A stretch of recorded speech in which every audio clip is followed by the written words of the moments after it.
عرض یہ کر رہا تھا کہ ہر چیز کی ایک ظاہری صورت ہوتی ہے اور ایک اس کی باطنی حقیقت ہوتی ہے، اسی طرح نماز کی بھی ایک ظاہری صورت ہے اور ایک اس کی باطنی حقیقت ہے۔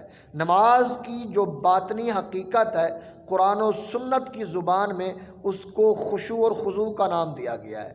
خشوع اور خضوع، خشوع کہتے ہیں کہ اپنے بدن کو پرسکون رکھنا، اپنے بدن میں عاجزی اور انکساری لانا، اور خضوع کہتے ہیں کہ دل کے اندر اللہ کے سامنے گڑ گڑانا اور رونا۔ آسان الفاظ میں آپ یوں سمجھ لیں کہ بدن کے جو اعضاء ہیں یہ بالکل پرسکون ہوں، اور دل جو ہے وہ خوف الہی اور شوق الہی میں تڑپ رہا ہو۔ یہ خشوع اور خضوع ہے کہ نمازی کا جو بدن ہے وہ کعبہ کی طرف جھکا ہوا ہو اور اس کا جو دل ہے وہ رب کعبہ کی طرف متوجہ ہو۔ جب یہ دو چیزیں پائی جائیں گی تو پھر نماز پڑھنے کا مزہ آئے گا، پھر اس عبادت کی جو چاشنی ہے، جو لذت ہے، وہ بندے کو نصیب ہوگی۔ جس کی نماز میں خشوع اور خضوع نہیں ہے اس کی نماز میں لذت بھی نہیں ہے، اس کے سجدوں میں لذت ہی نہیں ہے، اس کو نماز پڑھنے میں لذت محسوس نہیں ہوتی۔ لذت تبھی محسوس ہوگی جب ہماری نمازوں کے اندر خشوع بھی ہوگا اور خضوع بھی ہوگا۔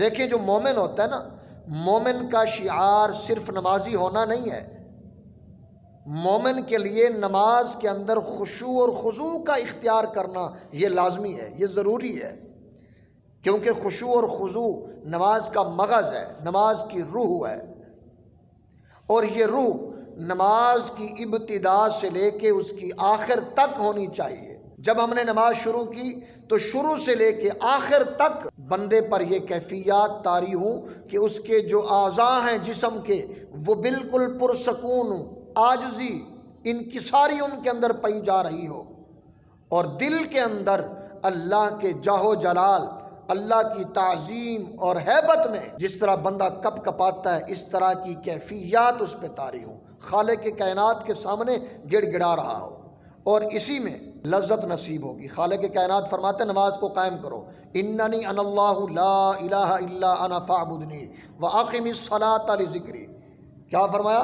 کہ بے شک میں ہی اللہ ہوں، میرے سوا کوئی معبود نہیں، فاعبدنی، تو تم میری عبادت کرو، وَأَقِمِ الصَّلَاةَ لِذِكْرِي، اور میری یاد کی خاطر تم نماز کو قائم کرو۔ تو علماء فرماتے ہیں کہ خشوع اور خضوع کے بغیر نماز کا قائم کرنا ممکن ہی نہیں۔ ایک صحابی فرماتے ہیں، ابو داؤد شریف کے اندر یہ روایت موجود ہے، فرماتے ہیں کہ میں نے جان عالم صلی اللہ علیہ وآلہ وسلم کو نماز ادا کرتے ہوئے دیکھا، تو نماز کے اندر مدنی کریم صلی اللہ علیہ وآلہ وسلم کے مبارک سینے سے رونے کی آواز اس طرح آ رہی تھی جس طرح چکی کے چلنے کی آواز ہوتی ہے۔ ہمیں بھی چاہیے کہ ہم نماز کے اندر خشوع اور خضوع کو اختیار کریں۔ ہمارے ہاں ہوتا یہ ہے کہ جو ہی بندہ آتا ہے اللہ اکبر کہتا ہے تو یہ ایسے ہے کہ جیسے ہم نے گاڑی کو چابی لگا دی ہو، گاڑی بس چلنا شروع ہو گئی۔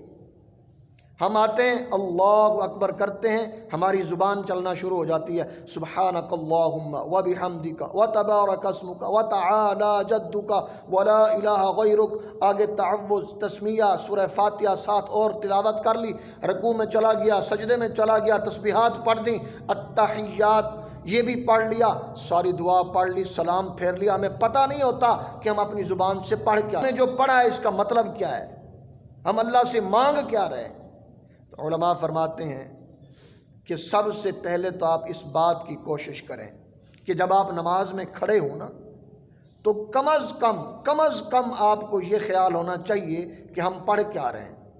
مثلا سبحانک اللہم شروع کی تو آپ کو پتہ ہو کہ میں سبحانک اللہم وبحمدک وتبارک اسمک پڑھ رہا ہوں۔ پڑھتے ہوئے آپ کا ذہن اس بات کی طرف ہو کہ میں پڑھ کیا رہا ہوں۔ یہ سب سے کم درجہ ہے اپنے اندر اپنی نماز میں خشوع و خضوع لانے کا۔ اگر خیال کہیں چلا جاتا ہے تو اس خیال کو دوبارہ سے پھر اپنی قرات کی طرف لائیں کہ میں پڑھ کیا رہا ہوں۔ چند دن آپ اس کے کوشش کر کے اپنے دھیان کو، اپنی توجہ کو اس طرف لائیں گے تو انشاءاللہ پھر آپ کو پتہ ہوگا کہ میں پڑھ کیا رہا ہوں۔ پھر آپ اس کے ساتھ ساتھ کوشش کریں کہ ترجمہ یاد کریں، تاکہ آپ کو پتہ ہونا چاہیے کہ میں اللہ سے مانگ کیا رہا ہوں۔ اور پھر جب آپ نماز کے اندر کھڑے ہوں تو یہ عربی زبان میں ہے، اس کے معنی پہ غور کریں، اس کا جو مفہوم ہے اس پہ دھیان دیں، اس پہ توجہ کریں، تو پھر آپ کو ایسی لذت نصیب ہوگی، اللہ اکبر کبیرہ۔ جب لذت نصیب ہو گئی تو پھر آپ کا دل کرے گا بار بار اللہ کے حضور اپنا سر جھکاؤں۔